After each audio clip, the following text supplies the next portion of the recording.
Hey everybody, this is Old Buck Dave back again with episode 120 something.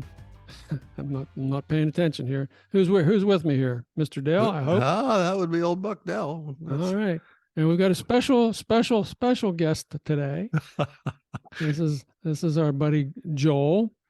We talked about Joel in episode 120, February 2nd, where we mentioned that he was leaving Florida, headed to scout out the California area for a winter place. And Joel and I have known each other for a couple years. Both struggling writers. We're in a writers group together. Took some classes together. We know a little bit about each other.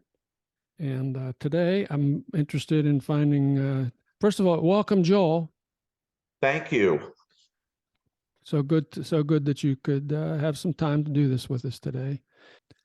So, hey, starting off, Joel, tell us about your road trip to California. Any adventures along the way? Well, as you know, I make adventures out of anything and everything. So, yes, it was an adventure, and the weather was a big part of it. Mother Nature got involved, which made it even more interesting. As you know, the people that followed my emails blast, I have a hat that I relate stories via the hat, and the hat's name is Gay Hat, has a big colorful rainbow band across it. It's a summer fedora. And I kind of look at things on the trip through the eyes of Gay Hat. Through the eyes of Gay Hat. Exactly. It's a hat with no eyes, but you've made it work somehow. That's good. I use my imagination a lot. It's a beautiful hat, by the way. I like the hat. Thank you. So tell us about some of the first encounters that you and Gay had along the way here. Well, I'm going to tell you about probably the best part of the trip in relation to stories would have been when I went across Texas, West Texas, and through the desert of the South. Mm-hmm. The initial part of the trip was rather boring, to be honest, but then it picked up as soon as I got in the desert with sandstorms and ice storms and everything. Wow. Yeah. Weren't expecting that. I'd never been in a sandstorm before, and neither had Gay Hat, nor my two dogs that were with us. Oh, so there were four of you traveling together. There were four of us. The dogs seem to be very glad that I don't talk to them all the time. I talk to Hat, so they're very happy with that. Took the pressure off of them, huh? That's hey, right. Just a little aside here. Tell us about who are your dogs? Tell us about your dogs. They are a rescue pair. They're father and daughter. They're Cocker Spaniels, or mostly Cocker Spaniels, and they're Teddy and Coco. And they are wonderful travel dogs. They've been all over the country with me. They go right to sleep. They don't get upset about anything, and they let me talk to them and point things out to them. Sometimes one of them will come in the front seat. Sometimes they're both in the back seat asleep. Usually Coco is snoring, and that's how you know she's okay. She snores rather loudly. But with Gay Hat, I don't say their names as much or bother them as much. So they get to sleep a lot. So okay. Well, that's kind of nice. Yeah.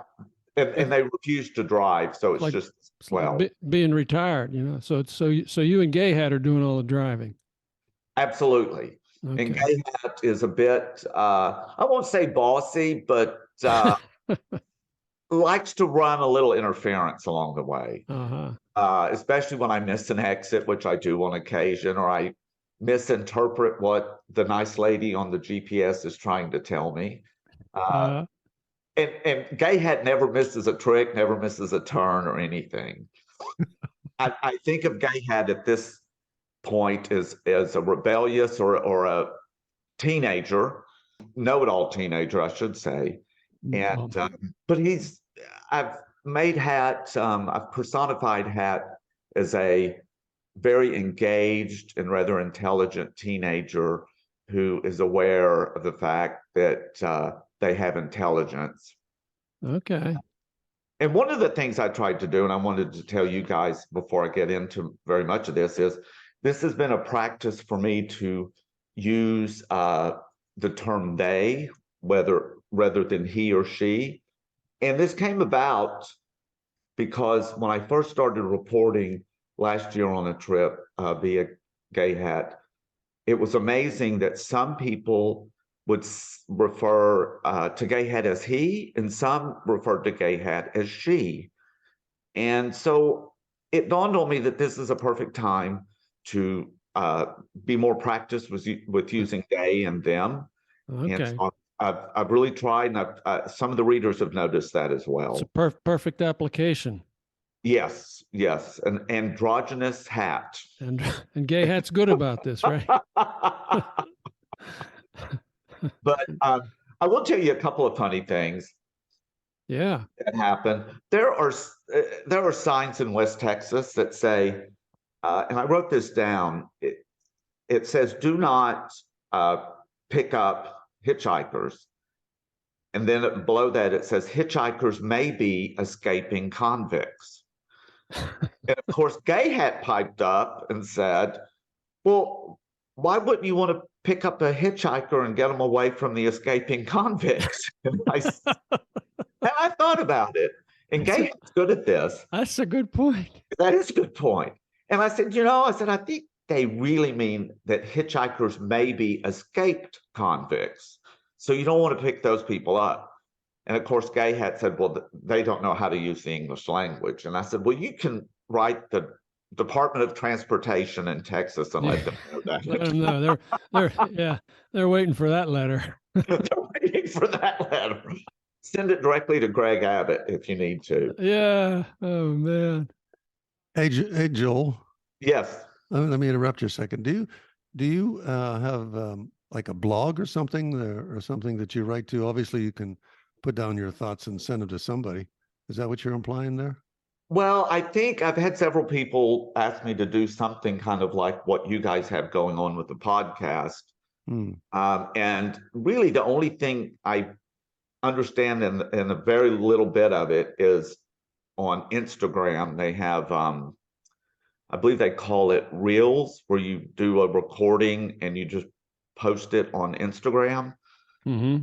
And I'm thinking about doing that. I right now while I'm traveling, it's hard to get organized. So, but I'm thinking that I might do that because, I have a return trip to Connecticut coming up here in about a week. So, oh, that close. I didn't realize you were well, a week or about 10 days. And okay. So who knows? I'm going a different route. So who knows what Gay Hat will take notice of. Who knows what you'll come across. Yeah. Exactly. And I don't know if you remember last year, Dave, I kept you updated along with a whole lot of other people via email.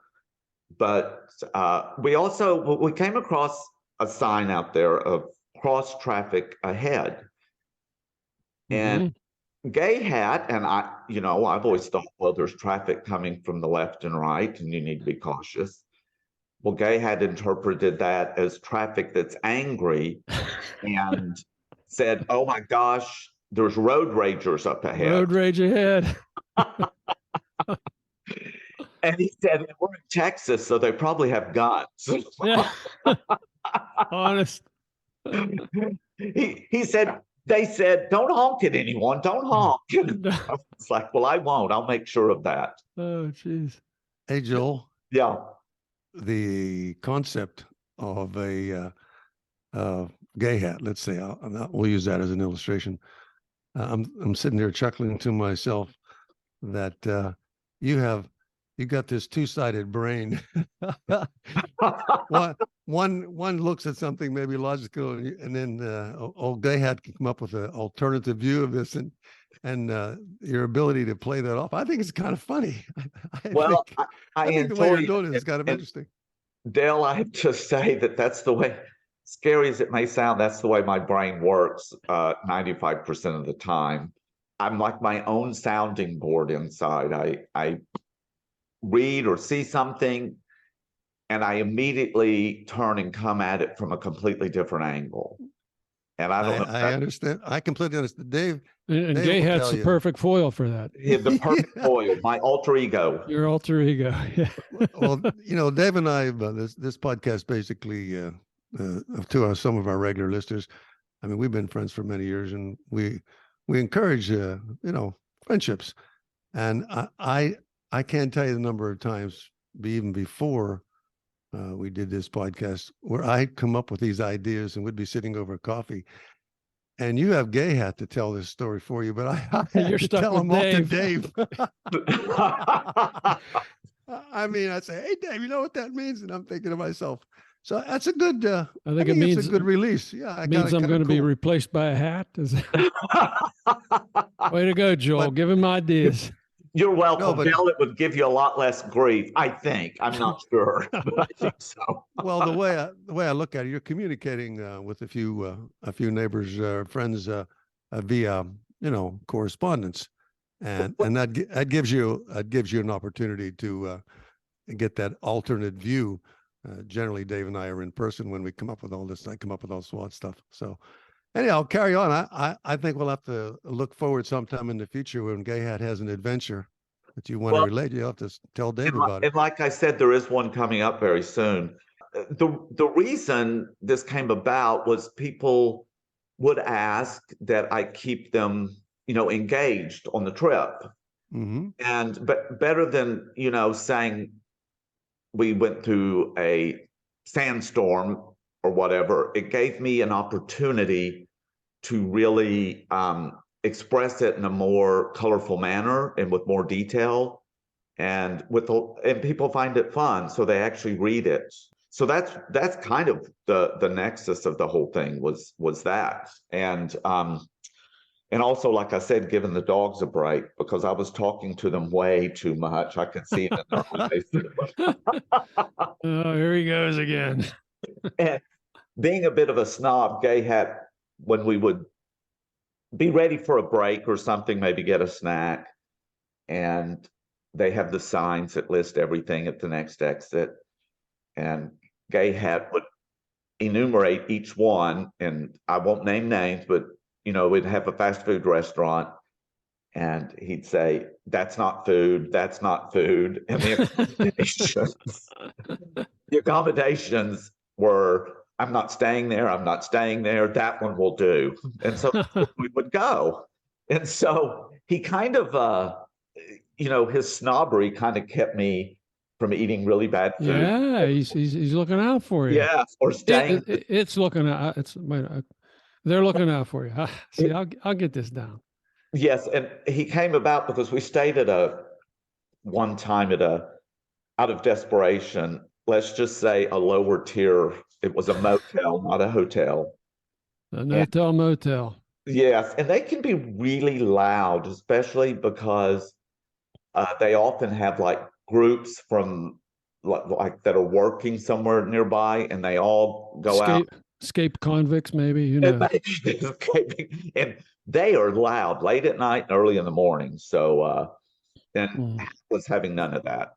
The pipeline crew is what I call it. That's the pipeline crew. That's exactly right, Dale. It was like that. And, they all leave early in the morning, like at 6 a.m., and Hat's not ready to get up. I can tell you that. It's not the appropriate time for us to rouse ourselves and start getting ready. So they've been really good on that. I'm staying at, I'll name a name here. I'm on the way back. I'm staying only at Hilton Properties on the way back. Oh, excuse me. Yeah. Well, upgrade. So I have to. I have no choice. Yeah. You've been threatened.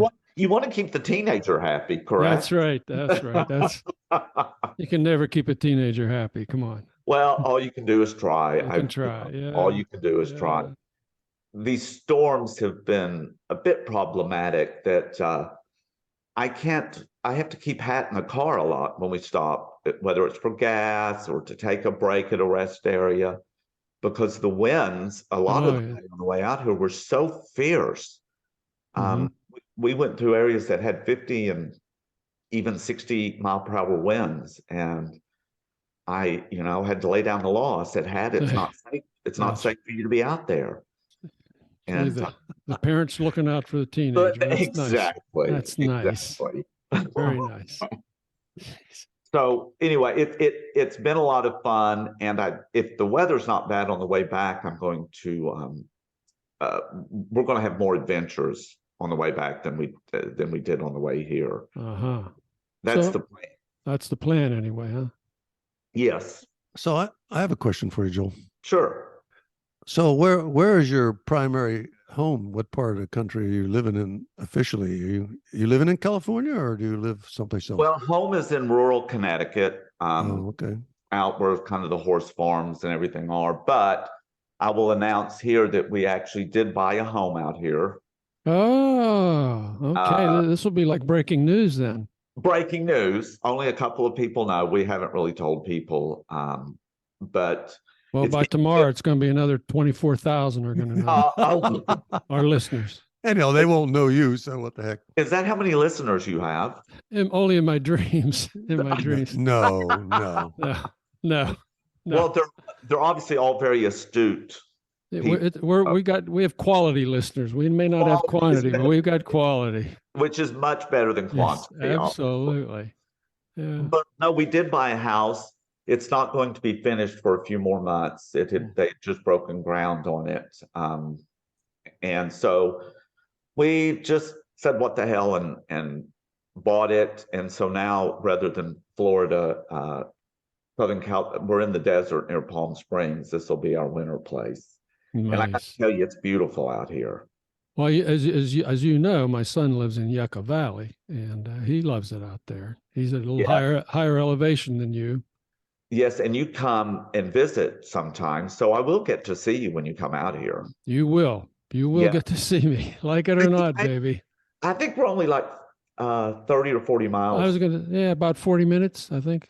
Yeah, 40 minutes apart. Yeah. And the roads out here are actually quite good, and I've noticed that they tend to build the roads, widen the roads before the developments are all put in, which is a very novel thing compared to some states I won't mention.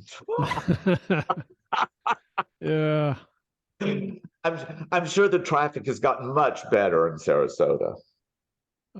Is there another Sarasota? That I don't know. Oh, I did name it. Sarasota, Indiana, or something.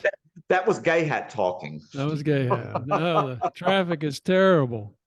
Oh, terrible. I crawled down 75 this morning on the way to a bike ride. Just crawled. Well, I've been on Interstate 10 quite a few times out in this area, and I mean, they're going 70. It's they've got the infrastructure here seems to have a lot more thought put into. Yes, yeah, absolutely. And hence the taxes and everything. We did. I know this may be a bit off topic, but people think Florida is so cheap. But between insurance and the taxes, we're finding that we're only paying about 10% more out here. Oh, nice.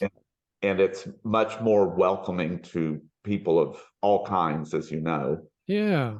And it makes for a much more vibrant place, in our estimation anyway. So, having had a place in New York for a long time, we enjoy variety as far as our neighbors and friends.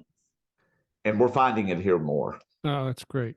That's great. Hey, Joel, let me throw another question at you there. Are you retired? Yes, Dale, I do some editing and writing for people, friends and stuff, or people I used to work with in advertising. And so I do some, a lot of it's just pro bono, but I am working on a project right now with a photographer in Connecticut. I'm writing, she does only black and white photography using an 8x10 bellows camera. I think it's from like 1920. And she's very talented and pretty well known in that part of the world. And she's asked me to write poems for each of the photos to put with them.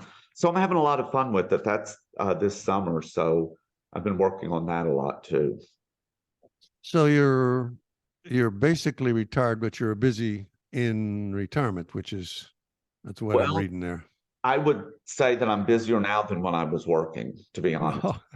So as Dave knows, I'm working on a screenplay as well, and I've yes. How's that coming? Well, I've actually been working on it, getting it organized, and because I want to be able to send you and Laura a copy of some of the updated stuff, because if I don't focus and just have it in front of me, if I set it aside, out of sight, out of mind. Out of mind, yeah. I'm good at that. And I'm like, so I brought it with me specifically to have it here to work on. So I am doing that. Oh, that's great. I look forward to the finished product. I think. Thank you. I hope you love it. I love it so far. I'll tell you, I love it so far, and more importantly, Laura loves it because she's the one that knows what's good and bad. We both know that. Yeah.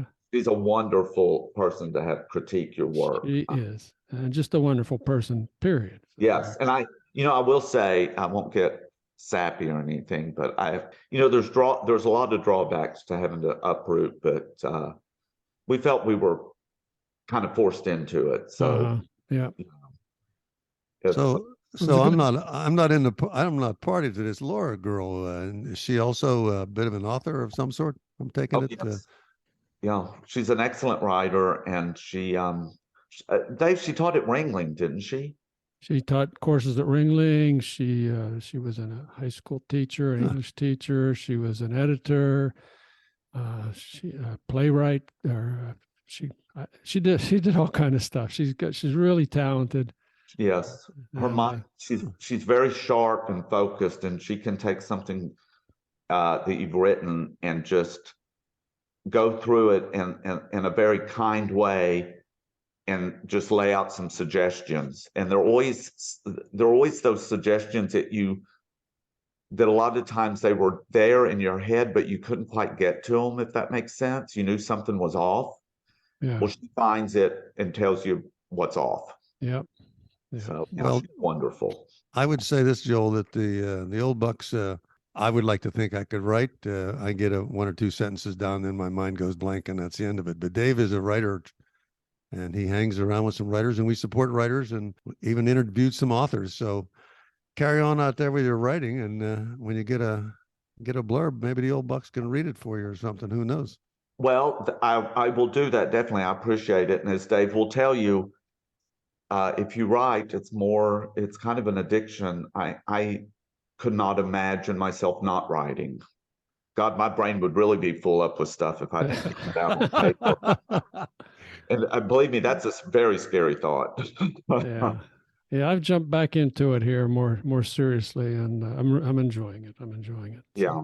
Well, you're an excellent writer. I mean, your stuff is great, and easy now. No, I do. I very much enjoy. You do short stories, a little. They're anecdotal, but they're so well crafted. They really are. Well, thank you. But hey, Joel, not too much here. I got to live with this guy. Yeah.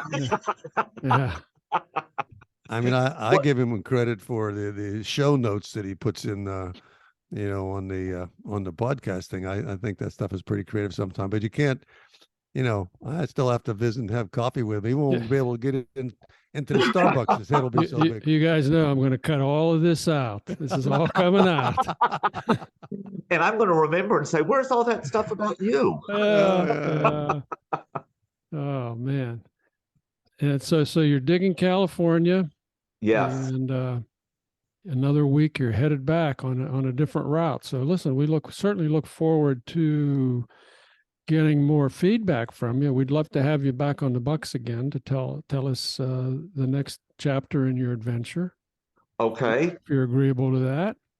And I will, obviously you'll be on the, and if you want to give me how to put Dell on the email group, I'll be sending my travel log. Yes, I'll do that. We'll do that. And let me tell you something, with the way the weather is in this country, you never know what adventure there might be. You never know what adventure. Honest. Okay. Hey, well, listen, thank you very much for joining us today, Joel, and for sharing your stories and your view on life going forward here. I love it. I love it. Oh, well, thank you for having me on. If I look forward to hearing the final cut. I do too. I just don't know what it's going to be. I do too, Joel. It's something just wait. You do this and you wait a couple hours and then you say, "Oh, let's see what it sounded like." So it might be a surprise to us all. Might be a surprise to us Yep. all. Yeah.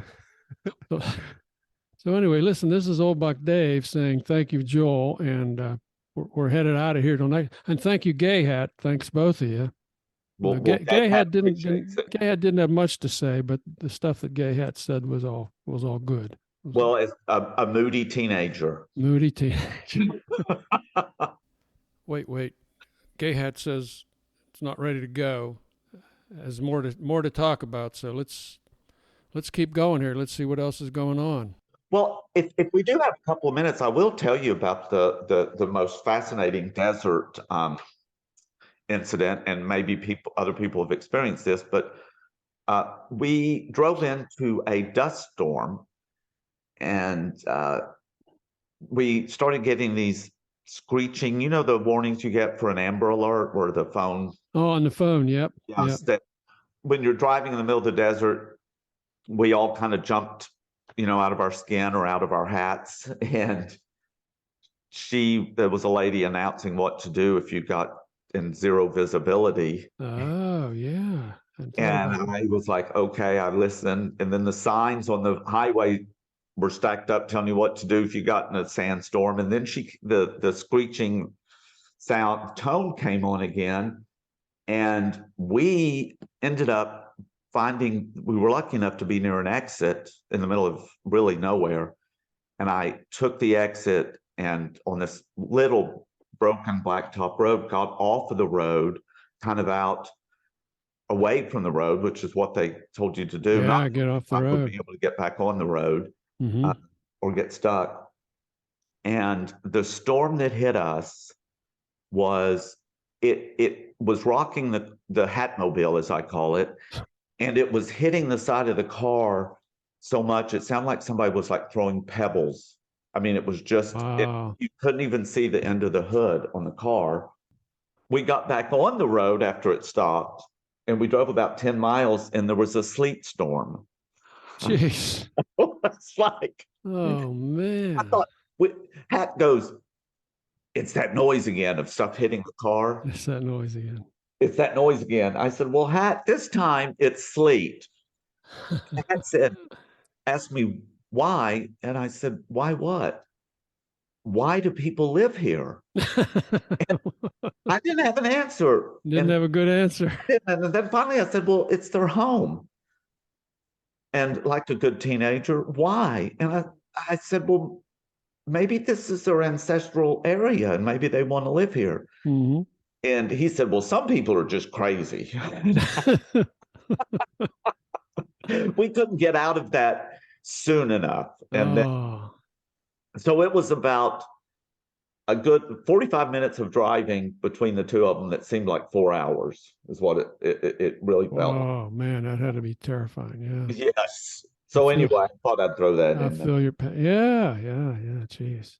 That's scary. I mean, I remember driving in snowstorms where they were just blinding and like, do I pull off the road and hope somebody doesn't ram into me, or do I keep going blindly, or what do I do here? It was the same kind of thing. It was just zero visibility. And luckily that exit was there to get off, because I thought the same thing. I don't want to get rear-ended, and you couldn't really see where you were. And luckily we got off just before the worst of it hit.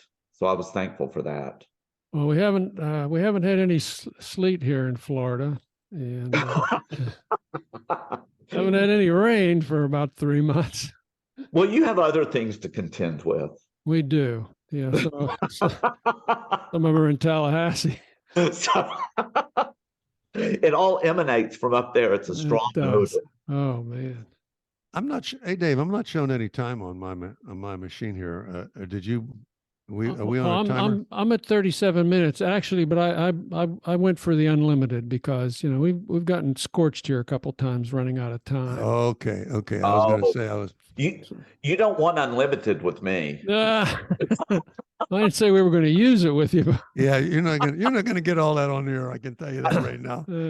I try myself sometimes, Joel. All in all, I mean, my thoughts are we enjoy talking to each other, Dave and I do, and thus we have this podcast. And as time goes by and you're in touch, we'll certainly look forward to talking to you again. Well, thank you. And I've shared your podcast with you had that one recently about the refugees that were in that small town in France. Right.